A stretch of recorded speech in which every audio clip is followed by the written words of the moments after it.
Hello, welcome to Glide Tech YouTube channel. In today's video, I'll be showing you how to use paper USD withdrawal method on Lollipop Live app. So the first thing you have to do is to log into your Lollipop Live account. The next thing is to click on the image icon found at the bottom of your screen. Click on the T-point option. So right here on my new screen, I just have to click on the cash out option. Click on withdrawal method. I have to select the currency type. I just have to click on it and click on paper USD withdraw. Before you be able to do this, you must make sure you have a paper USD account.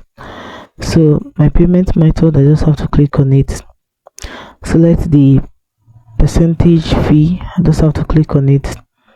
Now I'm going to see space for me to type in my paper account and the name and the phone number.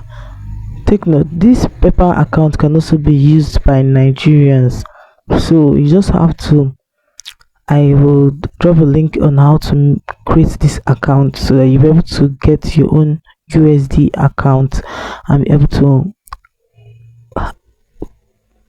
use it on your own device. In case if Nigerian method of withdrawal do not work for you, this paper method is another good method that will work for you. So guys, I hope this video was helpful. If it was, do also like, comment, share, and do not forget to hit the notification bell so let's get notified anytime I upload helpful tips like this. Thanks for watching.